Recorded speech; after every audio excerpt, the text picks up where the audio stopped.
Alrighty, welcome back. Sharp Customs.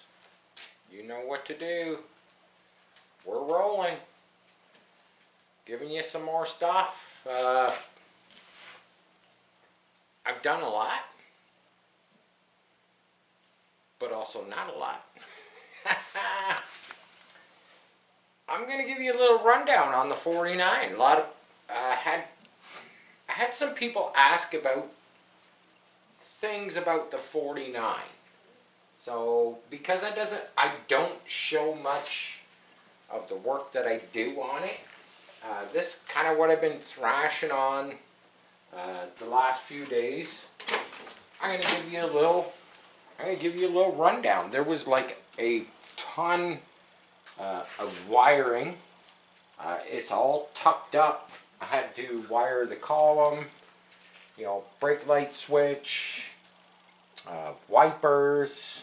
I put in, I'm going to grab, and this camera girl can go, she can show you in there.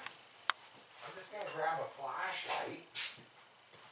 So I took the original speedometer gauge. We got the I'm gonna sit in the car. So we got the original speedometer gauge there, and I actually took this whole assembly out because the owners, hey, there's a bit of an echo in this car. You hear that? That's kind of cool. They wanted to put this new style. It's a GPS speedometer. Here's the GPS right up here. It's up here. I'm just trying to grab the block. There you go.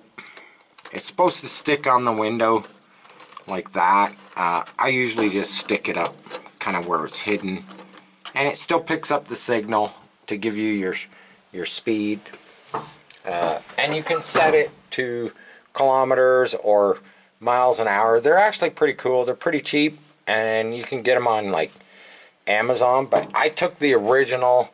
I got the back out of it.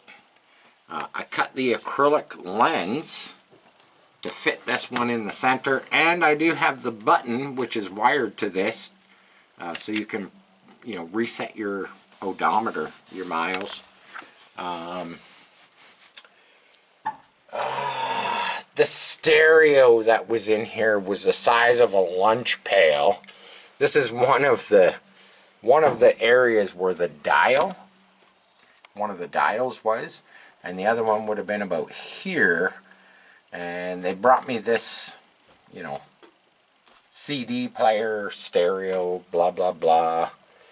I've got the wires here. I know I'm jumping around. I've got the wires here. That's my neutral or park safety switch. So the car has to be in park in order for it to start. It does have another limit switch beside the one I did wire to for reverse lights, but this car being as old as it is, it does not have reverse white lights. You could install them, and but this car is on the road. I'm gonna turn the key on. I got the gas pedal in. I got the brake pedal. It's kind of cool. I'll show you the this dash setup. I'll engage the first headlight switch, which is not the headlights, but it does. I'll turn the light out. So when I put the signal on, we retain the old signal light down here and the new one in the new gauge. So we've got our right and we've got our left. And then if I pull the headlight switch all the way on, we've got the floor. Yeah, there you go. Old school. The old floor switch for the high beamers. So if I click that on, you'll see that We do have high beam. There's a little red light up top. Wanted to retain that. Got the new high beam light. There we go. But yeah, I'll turn the key. Throttle pedal seems a little stiff. I think I got too much spring on it.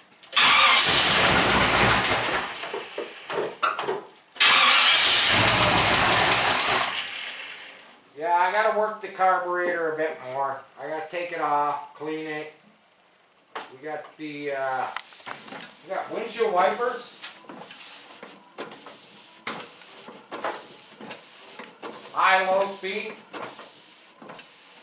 And they home all on their own, which is pretty cool. I gotta turn the headlights off.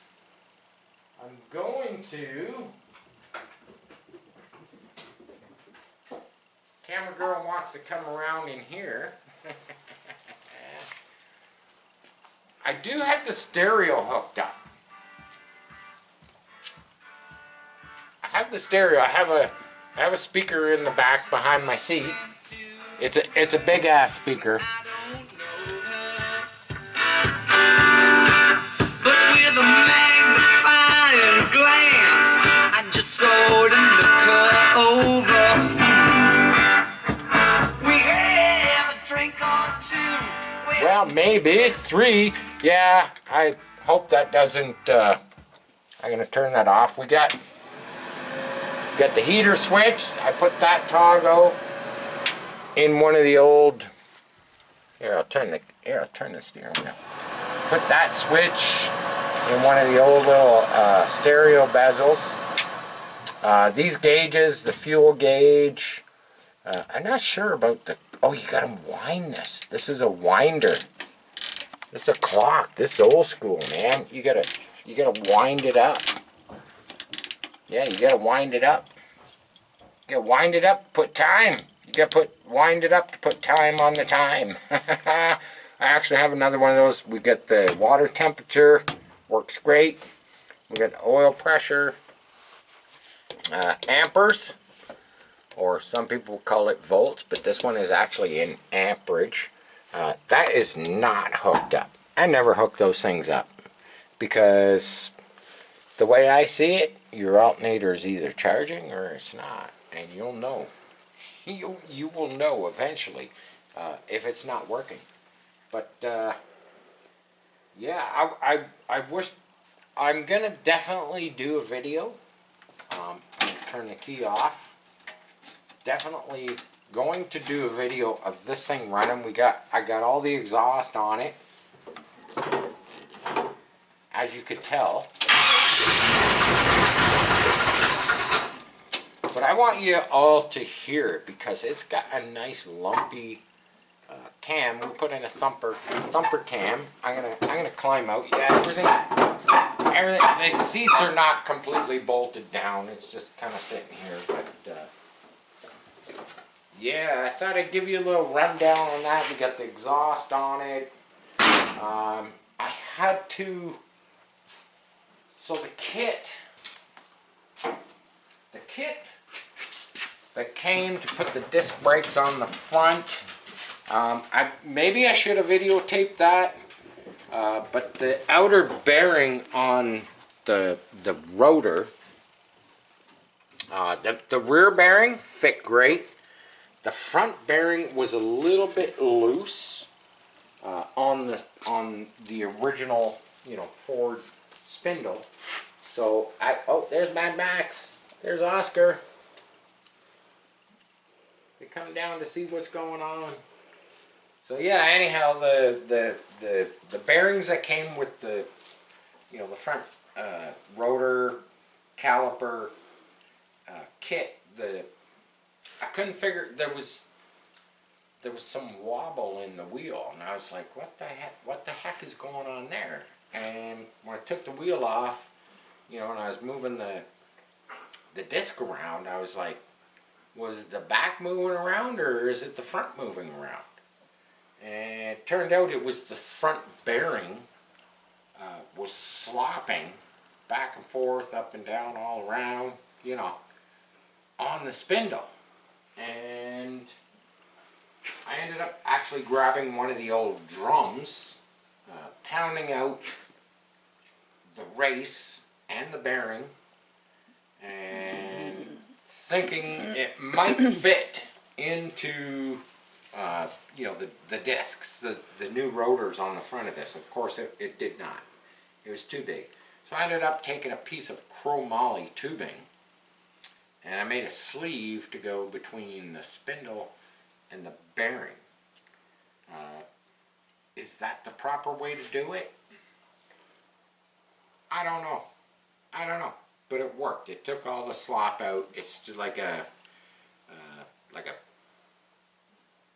worked out to like 52.5 thou thickness.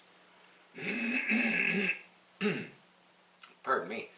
About a 52.5 thou thickness between the spindle and the bearing. And it took the wobble out. And that was really all I was concerned with. I mean, I could have spent days and hours and lots of time trying to find another bearing to fit this spindle properly. Where the heck did that dog go? He just went under the front of the car. I have no idea where he's going. I do have to clean the carburetor. If you want to come over here, I made some funky bracket here which incorporates the throttle cable that my buddy Jeff got me. I ended up actually skinning off some of the cable. This cable is like so stiff the way it curves up and around, and I also incorporated the 700R4 transmission cable into the back of it. I think I've got it set up pretty good, but I gotta, as you can see, I got the spring here, and then I've got another spring here. I made a bracket to go on this bolt. It's pretty stiff. That's what I'm gonna say. It's pretty stiff. Might have to eliminate one of the springs, but this carburetor needs a good cleaning. But yeah, we're just moving along on this 49. Kind of the next things beside cleaning the carburetor, I got to bleed the back brakes, get the seats mounted in it, and then hopefully we can maybe roll it out of here. You know, put it back down on the ground, and you know, maybe get the owners to put it in storage, you know, for the winter. But on a side note, I've been working on this over here today. I figured I would take today, instead of working on the 49 Ford shoebox. Yeah, I know I said that I was not going to get to these 3D printed vehicles, quarter scale vehicles, until probably closer to the end of the month of October. But you know what? I decided to do something different today, so I grabbed the Lambo, I cut the wing off, I cut the mirrors off, but I left the little square block where the mirrors go just as an indicator. Not really sure what I'm going to do for mirrors for the finished product, but of course in the molding process, those could not be on there. The wing could not be on there. Got it all hot stapled up, glued. Just putting some filler on it, leveling some stuff out. Because, you know, it's a 3D print and the stuff is not perfect. There's a big dip in the back here, so I put some filler there. Of course, I've gone down all the joints, you know, both sides. There were some holes here and where I cut the fin off, so of course I got to fill that stuff. As far as the molding, process. As I work it with the filler, I'm slowly kind of gaining, I guess you would say, my confidence on how I'm going to go about creating the molds and maybe how many pieces. The GT40s were 13, 14 piece split mold. I'm trying to reduce that kind of down on this Lamborghini quarter scale project, and I'm thinking I can almost do a whole, there's not too much on the side. Once I get the wheel arches in there, the vent not an issue. I'm almost thinking I think I might go like this, kind of down this line,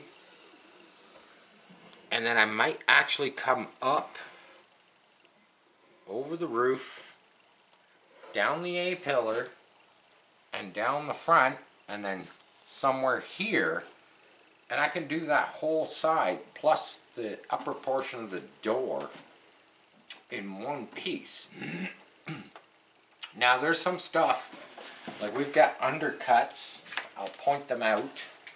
So like this, like these little vents, they have to be filled. These little, they're vents, they're going in there. So they have to be filled, but I would like to retain, I don't want to just make that smooth. I might though, because I've got an undercut at the bottom of this vent, right there. So I might just smoothen that whole thing all the way up. Possibly, not 100%. Now you know that, like, all these little cutouts, I have to fill them from the backside with core board, aluminum, whatever. These vents back here, they're all actually, they're pretty good. There's no undercuts. There's no holes all the way through. Yeah, I'm not 100%. There's little things that I got to figure out like that. These front vents are probably the biggest. Probably not my biggest challenge, but one of the challenges. And as much as I don't want to just completely fill this in, it just seems like the best way to go. Like this, the more I work it, the more I notice things. The same as the tail end. All this stuff kind of printed here. It's like, I looked at pictures today and I was like, well, where the tail light impressions are, there's supposed to be a trim line that kind of goes all the way around it, right across here, all the way around, kind of like that. And then this panel in the center here is kind of a separate panel, and then where the tail lights are, it's kind of pushed in more. So my thinking there is I might actually cut this. I might cut that right out, and then put something in behind it so it gives me what I would call a recess, so that this stuff, I'm not worried about keeping the impressions of the taillights. That can be done kind of after. It's more about getting this section recessed in there, and so I could cut this out and then put something in from behind, which will give me, 1/8 of an inch kind of recess. And those are just some of the details that I look for. There's some things I'm gonna lose detail wise, like back here where where the rear window would be, this is probably just going to be a straight, it's just going to be a straight drop. I'm going to lose part of this little vent system, but I don't really see any other way. You know, I can't do undercuts. I could, but it just creates one more kind of piece of the puzzle. I'm trying to simplify this one. That's what I'm trying to do. You know, I still got all the front stuff too. You know, we get these undercuts, we get these holes, you know, we get these, like, it's tricky stuff. That's all I'm gonna say. It's very tricky. We might lose some of this stuff up here in the front. Like, these things are, you know, they're deep. You know, they're like a deep crevasse, you know, in there, and I can't. You just can't mold that stuff when it comes to fiberglass. It's like these little, you know, little slots in the vents. It's like you can't. I can fill those, and I can push them in with my fingers, and I can keep the impressions, which is probably what I'll do on the front for the most part. Even these ones down here, I could possibly do the same thing. Yeah, trying to retain the detail on these cars is just it's a journey. That's all I'm gonna say. And hopefully yous are going to follow along on the journey. And yeah, I just decided I would get crack-a-lacking on this. Don't know how far I'll get with it in the next few weeks, because my objective is, somebody asked me about winterizing. Yeah, I know I'm jumping stories here. Somebody asked me about winterizing. What do I do to winterize the shop here? I'm going to tell you right now, I don't do much. What I do is I buy a shit ton of firewood. That's pretty much what I do. This wall right here, you know, we've got, I can't do much with it. It's not really a wall. If you want to, you could call it a wall, but it's more like just a piece of plywood or aspenite, whatever you want to call it. I have a door, but basically I put this foil on here last year just to kind of help insulate it. But as far as winterizing, it's just buying, you know, 10, 11, 12 cord of wood for the winter. You know, we do have a gas furnace in here, which we have been running the last couple days, which has kind of been nice because I haven't had to light the fire. I do have some firewood, but it's been kind of nice not having to chop wood and kindling and stuff to get the stove going. As much as I do love the stove, I can actually smell it. Maybe I'll fire it up tonight, but other than that, it's not really much to do here in the garage to winterize it. I would love to have an insulated wall here and everything, and I have in the past, but you know, having exhaust venting is kind of more important to me, because I occasionally paint in the winter time. You know, fiberglassing, I use my little, this is just a small little exhaust blower. This is the big, you know, the big one we use. This is the, you know, Extractor 2000 or whatever you want to call it. It really hauls the air out of the garage, but you got to crack a door somewhere. Otherwise, if you get the stove going, it'll just start to suck the smoke right out of the wood stove. But yeah, so really winterizing here at Sharp Customs is more outside stuff. You know, it's the yard, it's the gardens, it's the pool, it's the plants, it's the, you know, as far as the shop, it's just making a phone call, calling my guy, getting him to drop me off a dump truck full of slab wood for the winter, which is already ordered. It's coming in the next couple of weeks. That's why I gotta get this car out of here, and we gotta get our 2 Chevy pickups back in the garage, so we've got room for them to dump that load of wood outside of the garage so we can start hauling it into the backyard. And don't worry, you'll get to see it. I guarantee you will get to see it. I will show you the size of the pile of wood that I get for the winter. But there you have it, man. Some more content. You know the routine.